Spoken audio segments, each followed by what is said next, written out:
I have Sharmin with me. Sharmin and I go back to almost 2005 when I joined Microsoft, and Sharmin used to be my manager's peer.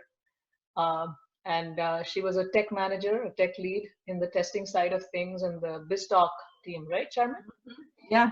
And I joined that team in 2007, I think, or six, I don't remember. Mhm. And Sharmin was my manager's peer, and I was always admiring her, the way she dealt with everyone around her, and especially when I would be, having lunch with her reports, like Kala and a few other people. It almost seemed like Sharmin was like this deity or this goddess, and her reports would just keep gushing about how wonderful, what a great manager, and they'd die for her and live for her and do anything that she says. And I was like, she must be something. I bet, I should try to know her a little bit more. And even if Sharmin keeps saying I'm her peer, no, I respect Sharmin as a senior, and I'm flattered to know that I'm her peer, but I really see her as a senior, somebody from whom I learned so much. And I remember when I was leaving Microsoft in 2008, Sharmin she sent me an invite to have lunch with her just before I was leaving. I was very flattered. This goddess is trying to, wanting to meet me and have lunch with me. And what's up with that? And Sharmin spent like a lot of time trying to understand my motivation of leaving Microsoft because I wasn't joining another company. I was just leaving because I wanted to live a life more in alignment with, my nature, my personality, and do things that were meaningful to me. And Microsoft is a great company to work for. I really had a good time there. I was growing well, but I wanted to focus more on, self-awareness and then aligning with my nature and, my purpose in life. And Sharmi spent a lot of time talking about that. And then she said that she would be considering leaving soon. And I asked her, so what company are you joining? And then she goes, no, I'm not joining any company. I'm going to be leaving soon. And I'm already in this setting up of my coaching practice. Like she was already working on setting up her coaching practice, and she was looking at expanding it. And when I think about that conversation in November 2008, and it's almost 12 years, Sharmin, and you were starting out at that time. Um, for me, when I think about that, it's like your vision, your purpose, what you're trying to do. Um, you know where you're where you're where you want to send your arrows to, where you want to send your intention to, but really where it's going, it's all dark. You don't have that insight into the future. And now Sharmin is and even then she was, and now she is like a very successful exec coach with the focus on tech. And I'm fortunate to also receive a lot of love and warmth from her, in spite of all the time that's gone. So what I want to understand, Charmaine, when you started out then, it must have taken, like we're talking about resilience today, and a lot of us have joined in trying to understand resilience. We all have our own understanding of resilience, but I believe you're here to, we're all here to hear different opinions and different perspectives from each other. So Charmaine, it must have taken a lot of conviction, a lot of resilience for you to do that. And how did you do that? How did you build that up? How did you set yourself up in the beginning when you went on in that journey? First of all, thank you for all those wonderful words. You are so generous, and this is a gift, truly. Thank you. And well, um, now that we are talking about resilience and courage, at that time it felt very scary. That's the truth. Um, I remember the day I gave my badge to that HR rep. I felt like I was committing suicide. That's how scary it was, and I want to share this with everyone. We we are courageous not because we don't have fear. We are courageous because there is something in us we truly want to pursue, we truly want to honor. And that's when, despite the fear, we forge our path ahead.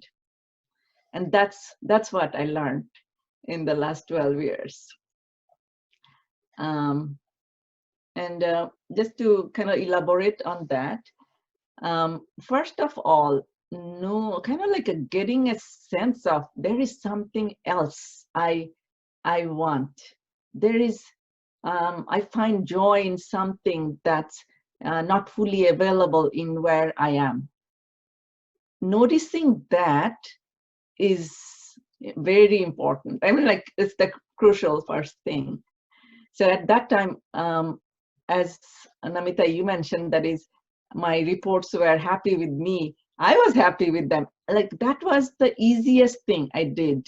And I felt like, my God, they are paying me for this, just to listen, just to be with them in their worst days.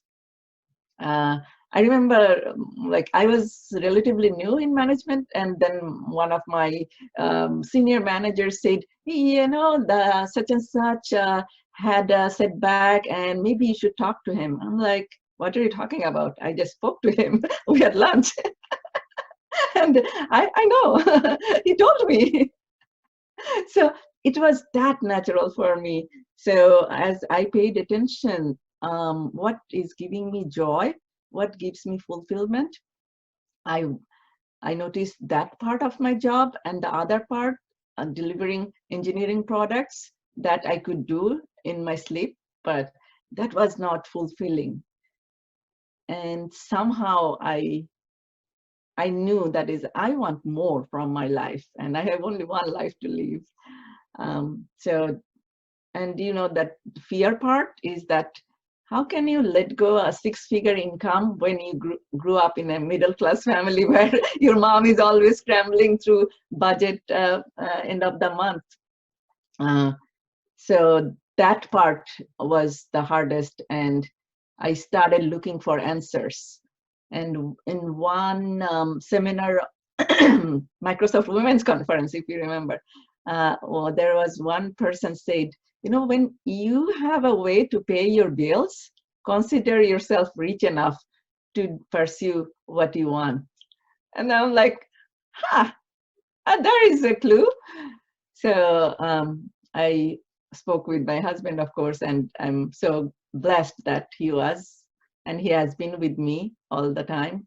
And we figured that is, we have a very minimal holistic life, so we can make it work. And that's the beginning. I left Microsoft and I started the coach training program. Good to hear that, Sharmin. Thank you so much for sharing that with all of us. I see a lot of attentive nods for all those who have been on the video here. So what I'm hearing from you is that for you, being aligned with who you are and your core values was so important that you could let go of some of the cozy cushion, financial, your income, the six-figure income that you were getting at Microsoft is important. It gives a lot of mental peace and security, but you were able to let go of that, and you were able to walk down this path. The path was clear to you, but there was not enough light on that path at that time, but you were able to do that. And so when you wanted something so truly you wanted to connect with your purpose and do more with your life, you were able to deal with all the different challenges that came even at that point of giving your badge back to your card key back to the HR person and committing technology career suicide. So I guess a lot of us hear that a lot of us have been there, but it's nice to see someone who is walking down that path, and we have like a 12-year journey right in front of us. Someone who's done that and given that to us. So that was the beginning, Sharmin. What I want to ask you is, it's been 12 years. It was not that only the beginning was challenging. And what I've noticed is, you start with challenges, then you get some rewards, and that keeps you hooked to keep doing more. But then there are bigger challenges, and there are, and you have to keep building your resilience to stay on, because at any given point of time, we have a choice to just quit it all, because it can get so unnerving and so difficult in the mind, and so there's so much of energy you have to give out in being strong that you get tired on the way. And it could have been easier for you. I believe you had those times in your journey, and it must have been at that time you would have probably considered, what the heck am I doing? I was better off at Microsoft. Maybe I should call back and get my job back. right? Did that happen? And how did you handle those times? Because of course you didn't go back to that tech life. And now in Seattle we have Amazon and Microsoft and Starbucks and Boeing and Expedia and what have you. We have all of them headquartered here at Costco also. Mm-hmm. Yeah. Yeah. Guilty as charged so many times.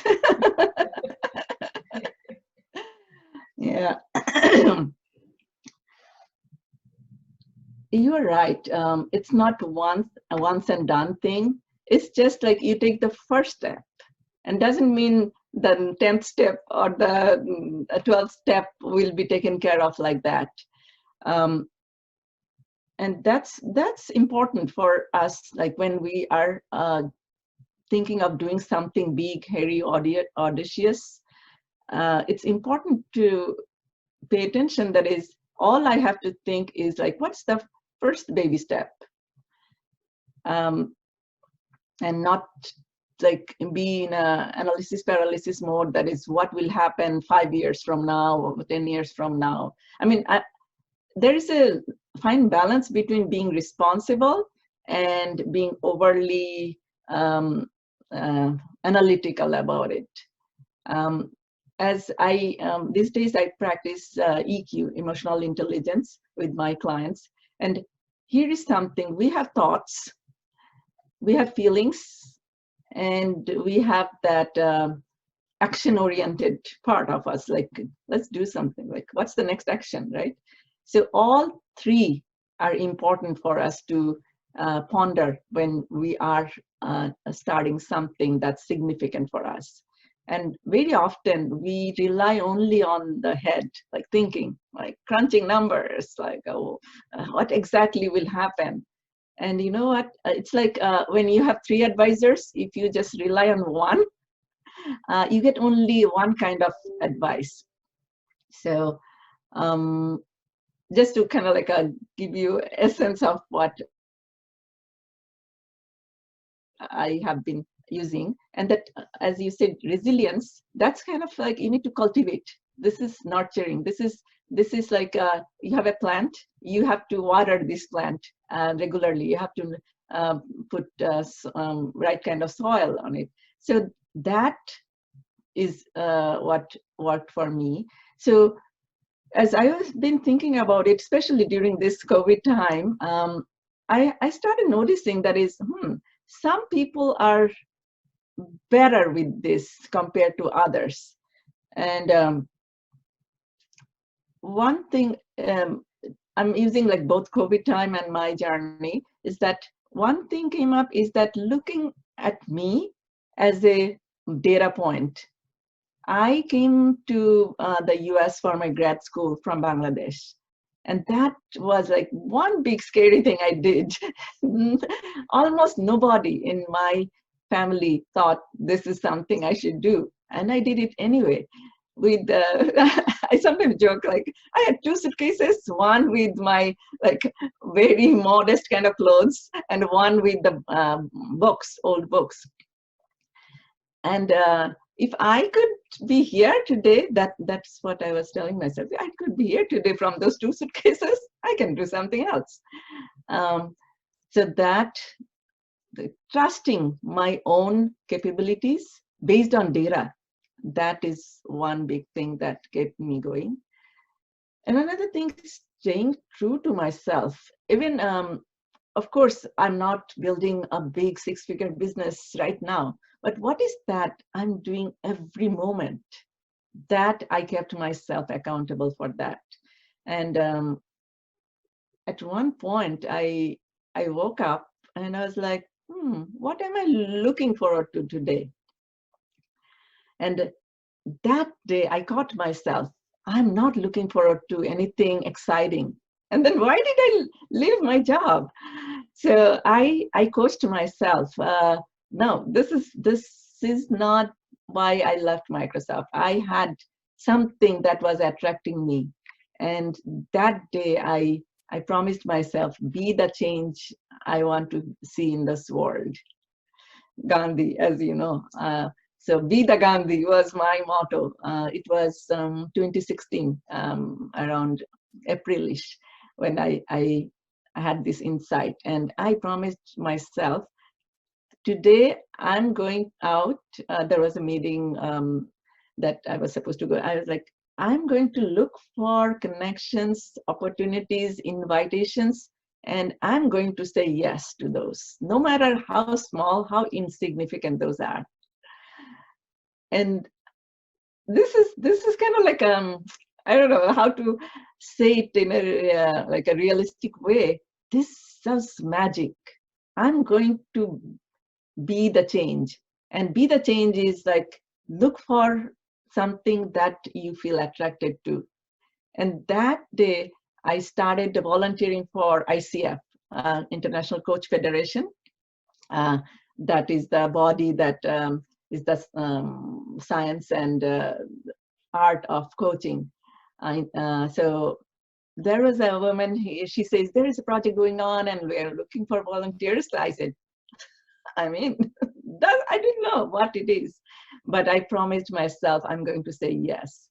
And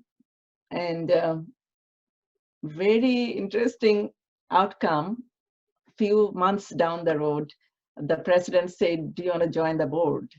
And then next year they said, do you want to be the president? I'm like, I cannot, without my experience, I cannot really explain it to someone. That is, your intention is the beginning. So I don't know, I said so many things. Did it answer your question, Namita? Yes, of course. I'm going to try to. This is a test for me on how well I listened and how well I can summarize now. Yes, so there's a lot of different nuggets I've caught. I think what I hear is that we've got to have hear from all three, like your thinking, feeling, and willing, and figure out what is, not just get motivated just by your feeling or just by your thinking or just by your willing, but have all three in alignment and really connect, really become aware of yourself as to what is going on inside, become aware of your body, become aware of your breath, become aware of your emotions, and watch yourself over time to really understand what is it that you want with your full body and mind and emotions. So that's one thing I hear you say. Another thing I hear you say is that also uh, uh, getting your confidence from your past. Like there will be times where you will be tested. There will be times where things will be very difficult and things will be like, oh my God, what did I get myself into? But at that time, it's nice to take a breath and think about the most difficult thing that you have done. The most audacious thing that you have done. And as you were drawing from your experience of being the only person in your family, and a woman, to bring those to make that journey over the seven seas, so to speak. That's how we say it in our subcontinent, right? Oh, they went across the seven seas, and to come in this new country as a migrant and set up yourself. So if you could do that, you can deal with the future challenges also. And the third thing I hear you say is about intentionality, about having a very strong intention about what you're doing and being focused on that intention, being focused on that purpose. So that, and coupled with your resilience, that makes things align with each other, right? Is that a good summary, guys, everyone? Thank you. Thank Easy you. thumbs up. Thank you, Madhura. Thank you. Yeah. So Namita, I know that you have gone through your journey as well, and though like we don't know like every details, would you care to share yours, the resilience, how you built your resilience along the way? Yeah, sure. When I quit in November 2008, I was, unlike you, I wasn't even sure about what I was going to do. So for me, it was double darkness. I didn't know where I was going and I didn't know what I was going to do. But I clearly knew what I was doing, in my job was not aligning with me. And I knew that I want to do something where I can serve people. And, you know, uh, like I try to use the word serve because help sounds like, I'm in a powerful position and I'm giving it to someone else. No, more like serve, just because, I'm grateful to them for giving me an opportunity to serve. And I started doing that, and started doing various women's. First, I also went like I went deep into myself, also trying to understand myself, understand my nature, understand my roots. Remember, we were speaking about roots yesterday. So I got in touch with my own roots deeply. Where am I coming from? What's my background? What's the culture that I come from? What are the values that I draw from there? And also trying to read more about my culture and understand more about my culture through the books that we have. Like we have some great books in India. Uh, Trying to understand that, and then gradually started doing women's programs in Seattle. We started with 5 women, and it wasn't like me running the show or anything. We were all like together in doing things, and that's what I really like, because I felt that if I'm not feeling aligned to who I am and what I'm doing, I'm sure there are many others, and let's make a group and let's do something about it. And gradually that program grew to, we started having 4 programs a week, on conference call, in-person meetings, arts, so many different things. And the more I did that, and the more I did workshops on helping people help themselves, more like self-coaching workshops, um, and combining Eastern wisdom with psychology and all of our shared experiences, I realized that that really gives me so much joy, like so much joy. And I felt that it was having a positive influence on the people that who were coming. And I decided that, okay, let me start converting these workshops that I do in a limited way in Seattle, in Sammamish.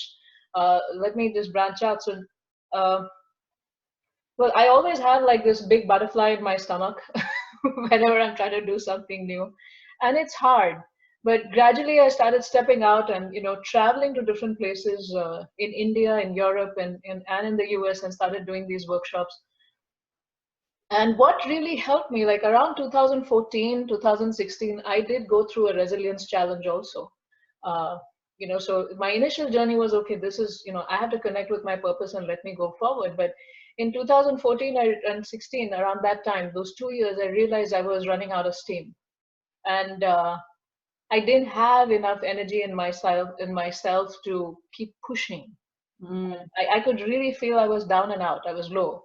And I had a lot of health issues as well. And for those who already heard those health issues, they may feel like I'm repeating, but the people who haven't, I'll just share. I had like unexplained health issues, which getting a lot of different tests done, getting a lot of different medical, all those, vitamins and minerals, and your hair test and blood test, and I don't know, I got all kind of ultrasounds and everything done, but nothing would show up because I was losing balance even while sitting down. And when I would shut my eyes, my eyeballs would just, I would feel they're rotating. I don't know if they were really rotating, but I would feel like they're like really going. And for me, I have thoughts in my head, but not always, my tongue will roll in the way it needs to. Like, so I had stopped doing those workshops also because I was embarrassed. I wouldn't be able to speak. And all that brought my, it kind of brought my confidence down a little bit. So what helped me at that time when so all the resilience tools that I had in my heirloom, polished and nice, I had used them for like 6 to 7 years of my life, but I felt like I needed something more to build that next level of strength in my life. And what helped me is like truly understanding my personality type. I thought I had understood myself really well, but I did spend a lot of time in 2016 trying to understand my nature. And I drew again from my roots, and I drew from the whole Indian medicine system, where your body type tells you a lot about your mental type also. The physical aspects of your body, with the elements of earth, water, fire, air, and ether. That's what our body is composed of, according to the Indian medicine system. I understood more about my nature, and the doctor, this Indian medicine system is called as Ayurveda. And this doctor told me that your sickness is because you're not fully aligned to your personality, your basic personality, that the personality type that you were born with. And he said that is the root cause of all this illness that is happening to you right now. There is no medical cause can explain this. So you need to figure out a way to align more and more with yourself. So it was a little embarrassing because I was this, workshop woman, running this group with other women and doing different things. And I thought, I was like, wow, I'm like aligned with myself. And I was like, what else is left to align? I thought I was already aligned. But the doctor was very kind, and I spent a month in that facility in India. And he helped me truly understand which aspects of my personality I was suppressing through a lot of coaching and counseling that he did for me. And when he said, the more you align with yourself, the more this disease is going to leave your body. And he explained all of that to me scientifically. And I learned that more and more. And the more I aligned with my nature, I understood I'm a fiery personality. And a lot of my fire is still suppressed. I'm not doing work that is, enough to satisfy the fire, the hunger that I have. I'm not engaged enough. And I need to do more and figure out a way to engage my nature more and take more risks. Like I'm driven by risks. I'm driven by shooting more arrows in the unknown. And I probably just shot one arrow in the unknown in 2008, but I needed more of that. That fighter spirit had to be satisfied. So I did more of that, and I could see that my illness has like completely gone. I don't have any of those symptoms, and I can see that I'm even more fulfilled and even more happy as a person. So yes, I didn't have it like smooth sailing. I realized that my resilience had I had reached its peak and I needed more tools to develop that. So I used all of this, all of these different tools to develop that. And I created a course because I thought there'll be many more people who would be needing that challenge. And that creating that course again became a challenge for me. So now I have 40 more courses to create online because in June 2019, I decided I don't want to travel. I want my courses to travel. Uh, and let me make more and more courses at a very affordable rate for people so that instead of me, I mean I'm limited if I have to travel everywhere and teach, but let me start making online courses. So that's satisfied my need for challenge, and that keeps me so my lesson is the more I aligned myself with my personality, understood my personality, my resilience was automatically, it like the physical body also supported all the resilience that I needed. And I have this course for 10.99, and if anyone wants to buy it, I'll just share the link here. But do It's we a have? Udemy course, right? Udemy? Can you say Udemy, that? on Udemy, the platform? Is it that? It's on Udemy, but now I have it another challenge, right? So I built a whole platform for my on my site, Oh, wow. and Yeah. now I have it on all of these all my courses on my site, so I can share that link here. But we haven't received any questions yet. Yeah. So I mean, Sharmin and I can keep talking, but we thought that if you all have any questions or if you have any wisdom to share, we're open to that. Sharmin, do you have something to say? So while people are thinking about their questions, comments, here's something I noticed from what you said. Of course, you said a lot of things, but joy came very kind of prominent from what you said. That is noticing what gives you joy and noticing that is in your body, that is you're not feeling up to that. Both are very kind of like an important data point for us to notice, something is coming that I want more of, and something feels missing that I want to find an answer. Um, and this is a common theme I've seen in especially the high performer. Of course, lots of high performers are here in the Seattle area and in the tech industry, and they're here because they're smart. And when I work with them, one thing comes very common is that joy level is very low. They're out there, they are vigilant what the world needs, but many times they don't look inside what I want, what gives me joy, what replenishes my cup. So I call it joy is like your tire pressure. When you have good healthy tires and good air pressure, you can drive your car to the places where the road is not smooth, and you can enjoy the ride. But with the low tire pressure, your engine will be burned, and eventually your car is going to break down, right? So I applied that on me as I was going through that downtime. Of course, many of them, but I'm sharing some here. I noticed that is I don't do anything that gives me just joy, like nothing about business, nothing about saving the world, but like just feeling that sheer joy like a kid. So I started doing something like, as I started going to the gym, taking a Zumba class.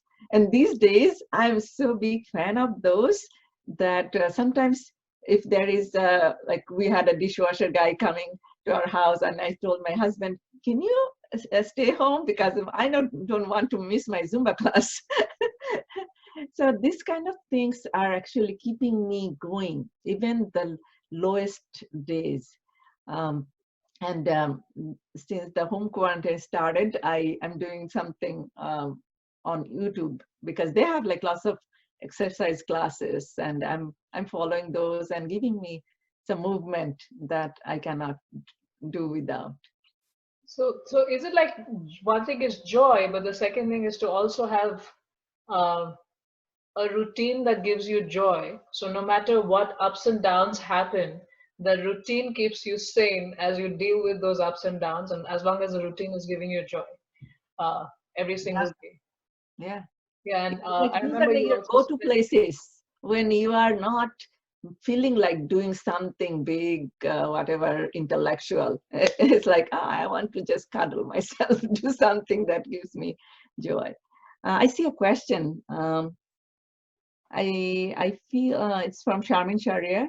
I feel that my self-awareness diminishes with increased stress. How do you back to finding that grounding? Is this rituals, meditations? Mhm.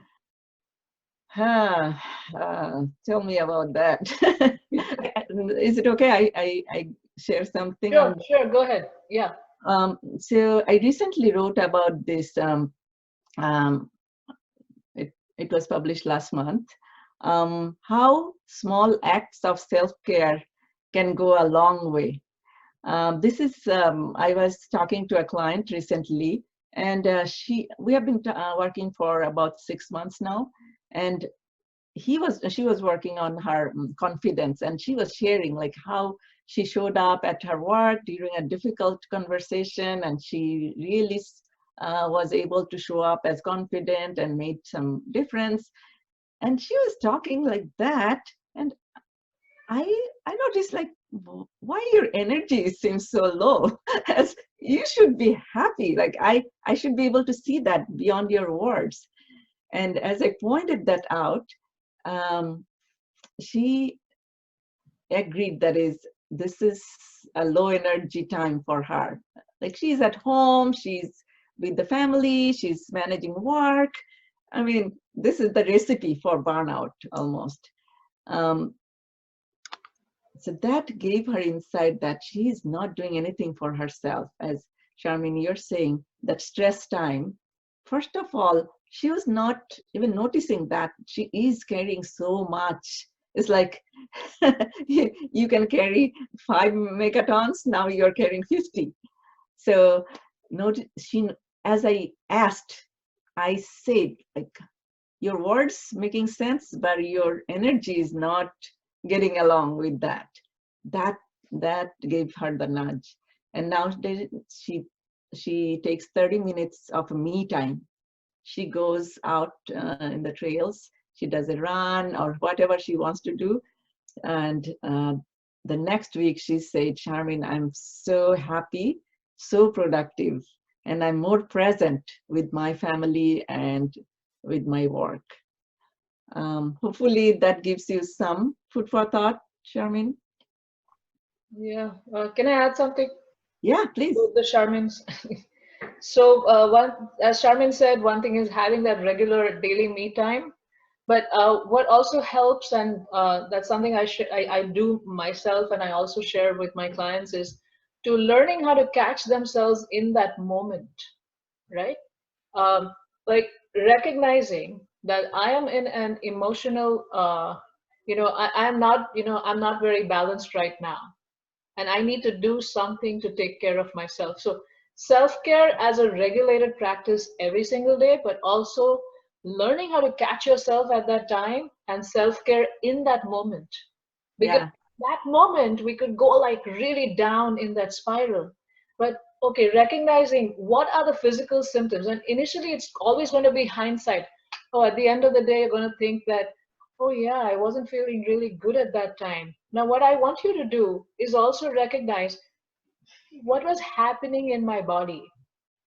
Oh, my ears were getting warmed up, or oh, my breathing was very short, or my stomach, was in a somersault, or my legs went numb, right?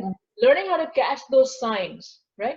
So next time you're going to feel that, next time it'll be like after the fact, after you've gone through the downward spiral, but the realization will be more immediate than the end of the day. You'll be like, oh yeah, I was just now feeling like this. My legs were numb, my heart was palpitating, my stomach, my ears, all of that. Mm-hmm. The more aware, and as you build up this awareness, you catch yourself in the moment. So it's not going to be a hindsight or a reflection. In the moment, it's going to be like, oh, my breathing is I'm getting short breaths. My stomach is not feeling so good. My legs are getting numb. I feel like my ears are really hot right now. I think I need to take a break. And then what is that self-care routine you do in that break? Mm. Self-care routine. Some people like calming teas. Like I like this cup of calm from traditional medicines. And no, I'm not an affiliate. I don't get paid for it, but I really, I really like that tea. It really helps me calm down. And for me, breathing also helps. Just deep breaths at that time. Yeah, yeah, yeah, And yeah. that also is a good grounding practice. But all this takes time to build, and therefore our topic has been resilience through self-awareness, right? So Yeah. self-awareness at every moment, and that helps a lot. So a routine self-care and an in-the-moment self-care. You need to develop both practices. Yeah, yeah. It's such a profound thing. And I was joking with this client, saying, um, you were saying after 6 months you noticed that you need to breathe. And is this something I should tell as my marketing material? Like, I thought it took me 6 months to teach someone that you need to take a breath, ma'am. So, uh, agreed. It takes time. And this is the work I've been doing with my clients. Um, this so some Let me share this story. uh, I called it jerk to genuine. In the corporate, there are like a big leaders who seem to be impatient, who seem to be hurting other people with their words, and are not good with dealing with stressful situations. And the way they know is just outburst, just like that. So we popularly call them jerk, right?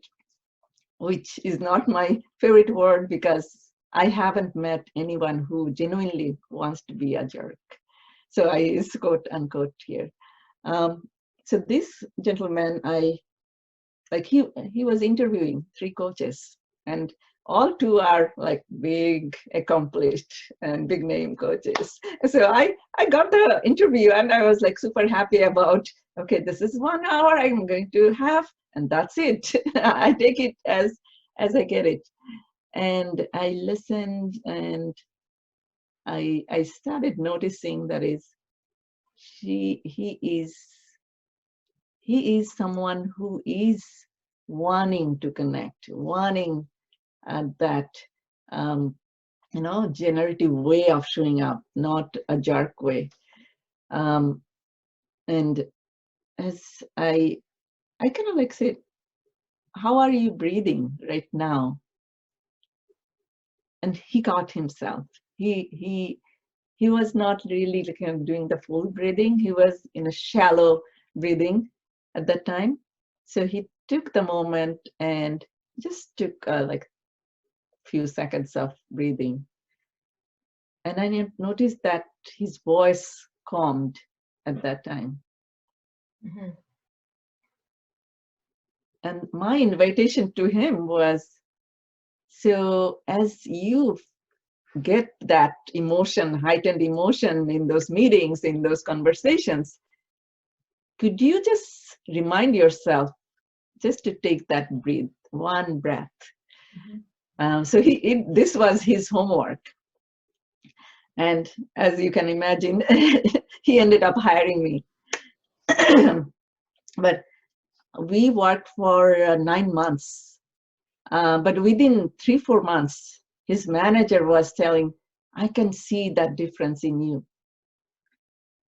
All he worked on in this 3 months and eventually 9 months is that catching himself in the moment and engage in that slow, deep breathing, basically connecting with himself. And that made him to get in touch with the full self, not just the stressed out version of him. So anyhow, long story short, he got promoted to a higher level, and he is super happy about that. But he's saying all those work that I did with you paid off. Um, so that self-awareness, it's not a rocket science, but the practice. Mm-hmm. Be kind with yourself. It takes time. Right. So I'm happy you're bringing up these experiences, and I think you should now start calling yourself Sharmin Banu, exec coach, breath focus.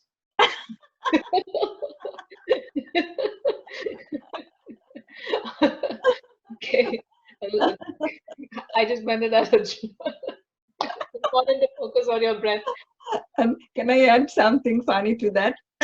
So, of course, breathing is the very fundamental thing. All we know that. And sometimes my clients come back saying, I didn't have the time to breathe. I'm like, are you sure? I say you are alive. If, yeah, they didn't have the time to do a to-do on the breathing. And I'm glad you're bringing up these experiences of people in the workplace, because you and I both left. Mhm. And, a lot of people who joined are in jobs, or, are not like going flying solo like us. And that can be a challenge. And what I have noticed is another added challenge. There are challenges everywhere, whether you're a solopreneur or, you're in the workplace with a job. And what I've noticed as a challenge in the job is that it becomes hard for my clients, some of them, like to, or even like in, maybe I could pass a general statement here, to remain aligned with themselves, because there is so much pressure to perform, there is so much pressure to get to the next level. And I remember I used to joke in Microsoft, the only time I'm happy is when I am between that promotion time, like for that month. That's it. That's the only time I'm happy and I'm feeling comfortable and safe. Because I'm not trying to, because as soon as you get promoted, your manager is already measuring you against the next level. And if you're Oh not yeah. doing all the things, to get to the next level, you're in constant pressure all the time.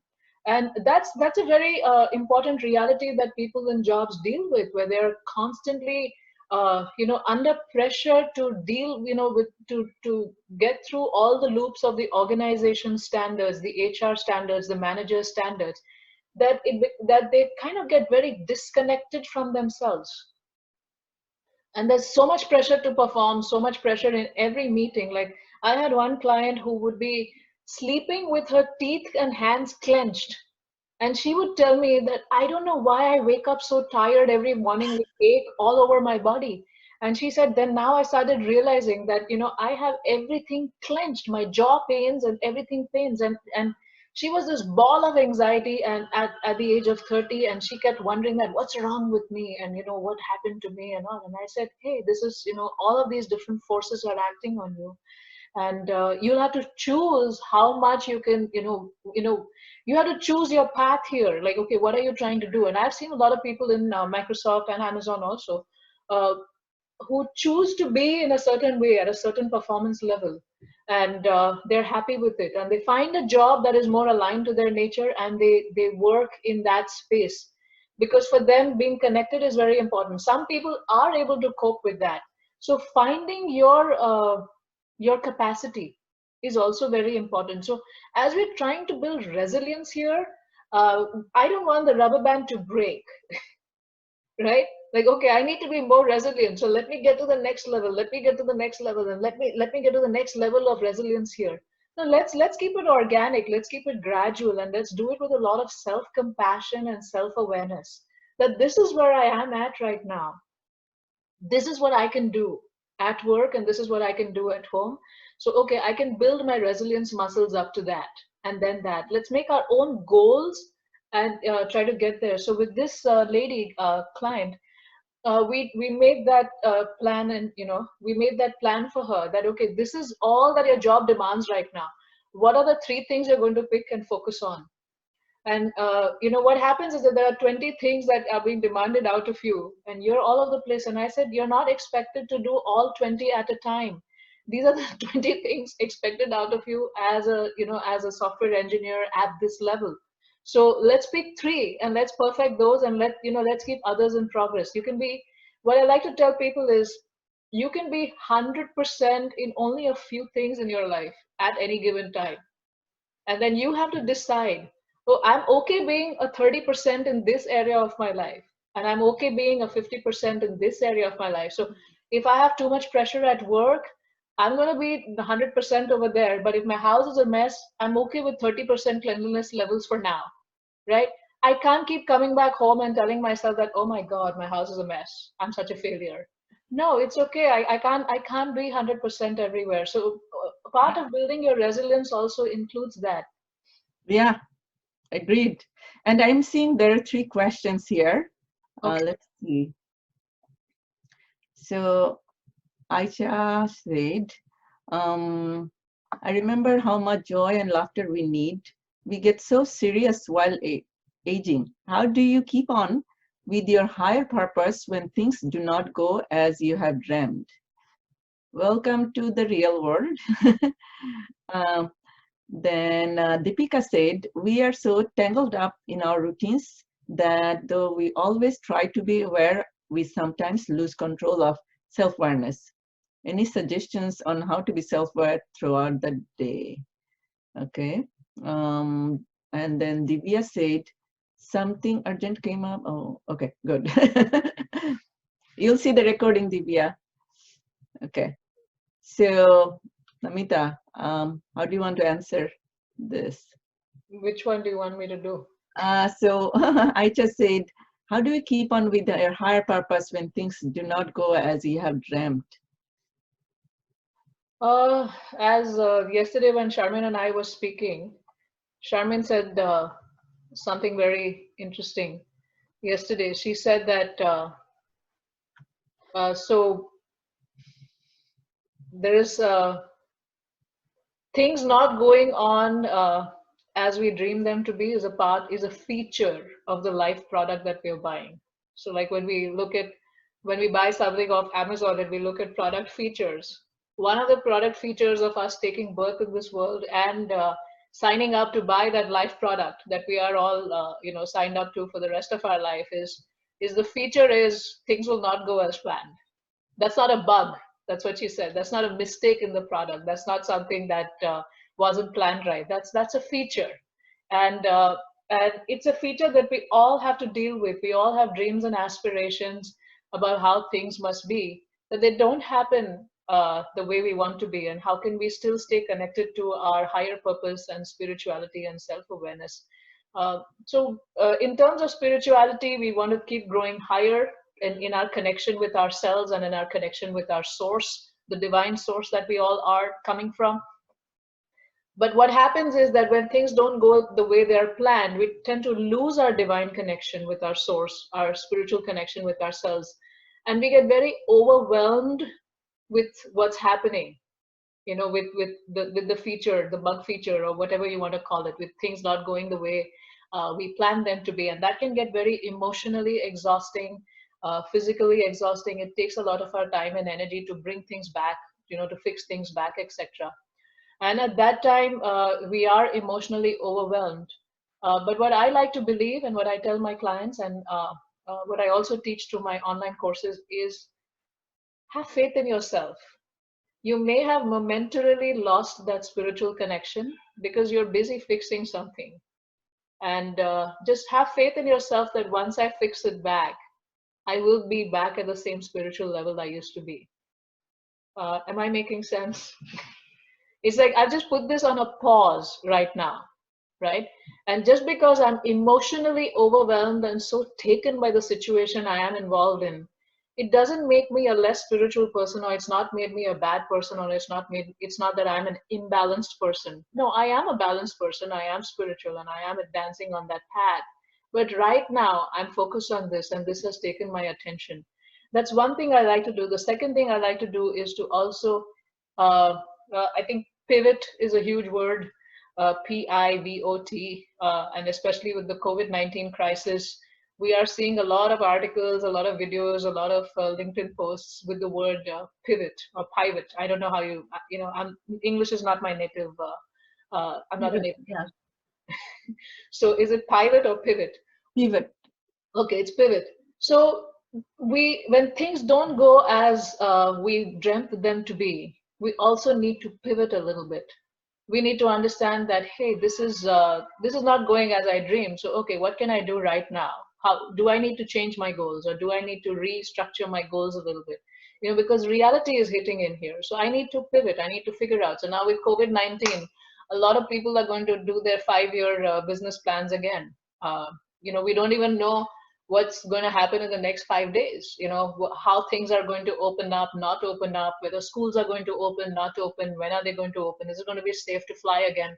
Like, I want to go home in India and visit my family, and I don't know when it's going to be possible for me to do that. So in those uncertain times, how can I still keep the focus on my purpose, and just realign? I'm still connected to my purpose, but probably I'll realign the packaging. I'll change the packaging of it. It may not look the same. It'll be different. So now a lot of businesses are shifting online. So they are pivoting, right? And in our personal lives also, we have to learn how to do that pivoting. Sharmin? Yeah, yeah. No, this is a very important point you brought up. Um, so I'm seeing like there is a connection between Deepika's and I just question. Excuse me. Uh, um, so I know that is you have your own life context, so it might not land well. So I'm trying to connect with that with my experience. So one of my really down times that happened. Um, this is it. It really hurts. That is okay. Things are not happening the way I want it to be, and we kind of like beat ourselves, like to work more, to struggle more, to hustle more, so that we can get that right. And this is, even though it's natural tendency, this is counterproductive. Like when you are, this is like, first of all, kind of like noticing where my tendency is coming from to do more. I caught myself that tendency was like reactive. Like I need to get my business going or clients coming on my way. I was reacting to that. I was feeling like I need to like please people so that they hire me. And that is not going to work. Sad news, bad news. um, so these days, I became better at that. The moment I can sense that reaction in me, I am able to catch it sooner. It could be in your business, it could be at work. That is important to notice. What's my motivation, the quality of my motivation?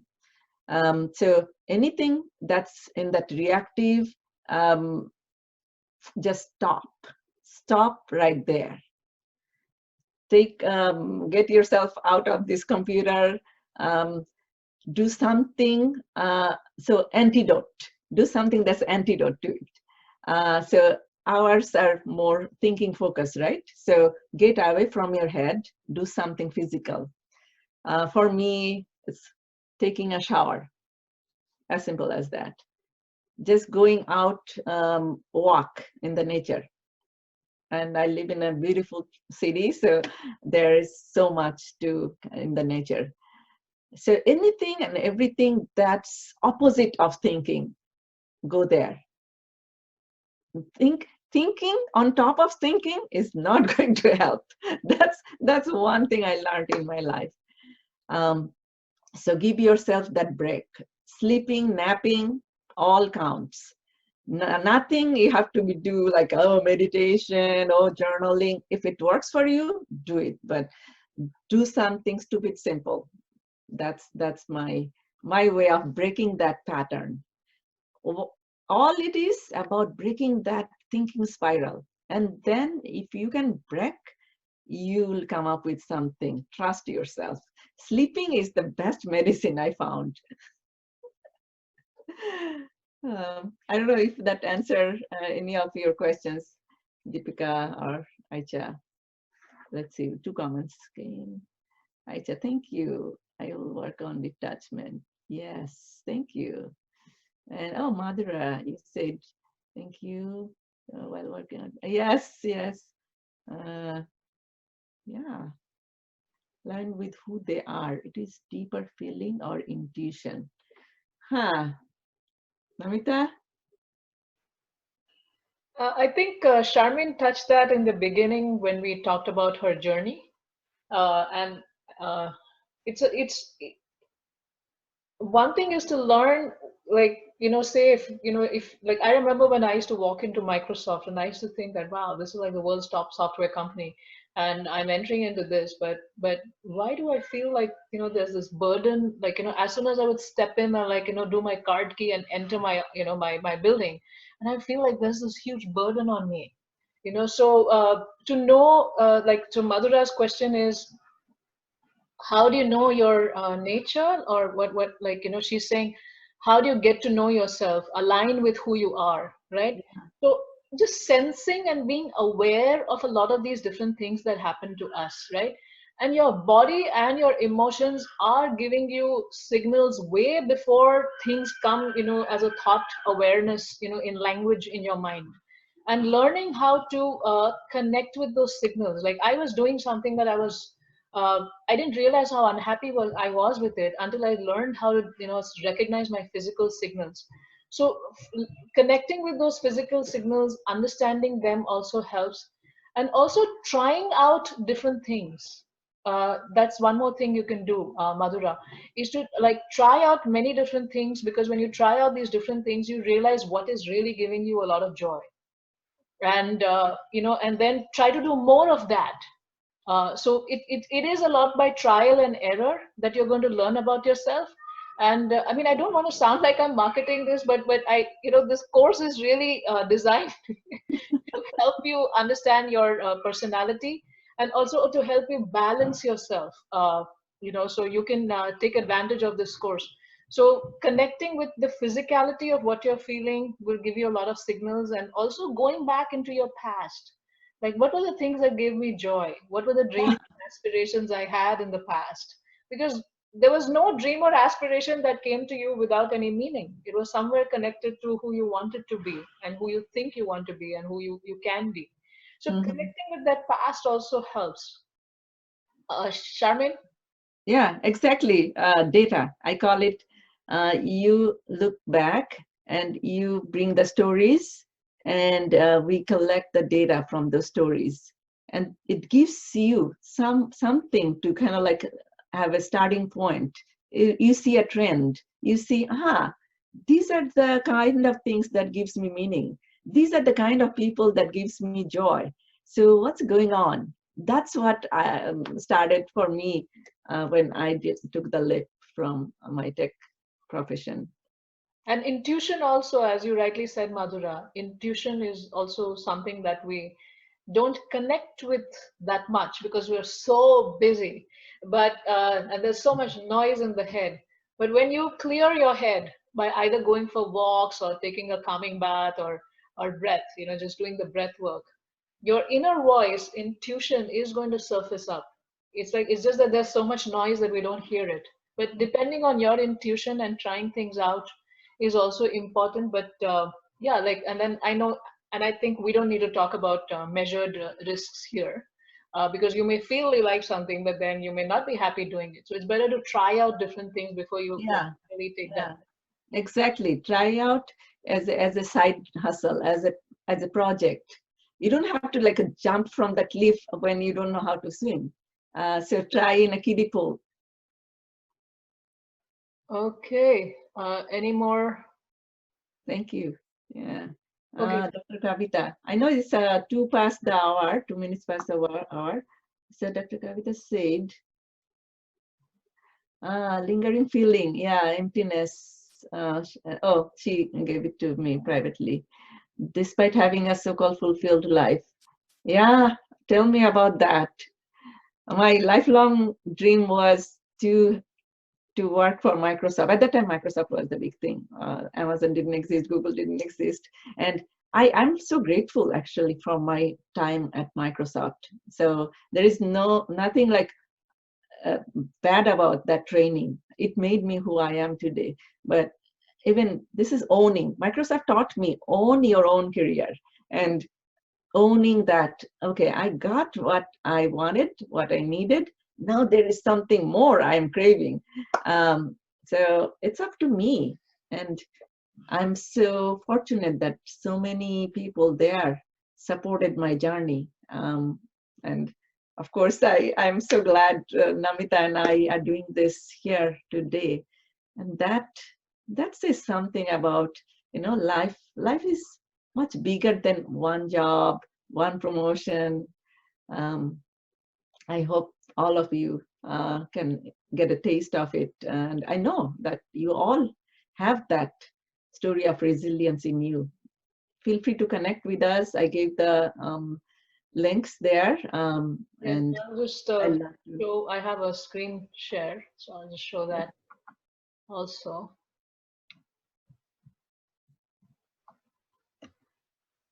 Yeah, sorry. So yeah, Yeah. you can connect with us, either of us. Here, here is our information. Sharmin has also put it in chat. And here are the details of your course to answer also Dr. Kavita's question. So, feeling that emptiness also needs to be answered through a little bit of spirituality in our life, aligning with yourself at a soul level and connecting with that. So, uh, let's stop sharing the screen. Thank you everyone for being here. I'll be doing more such webinars every Saturday. Sometimes I'll do it a little early because I might have speakers from other countries also, and you will get the information, and there will be times when Sharmin and I will also be together. And I'm very, very grateful to Sharmin for coming and sharing all your wisdom, your natural loving wisdom with all of us. And we're also grateful to all of you for being with us on this call. It's because you attend, we get a chance to share. So we're grateful to you for being here so that all of us, we can share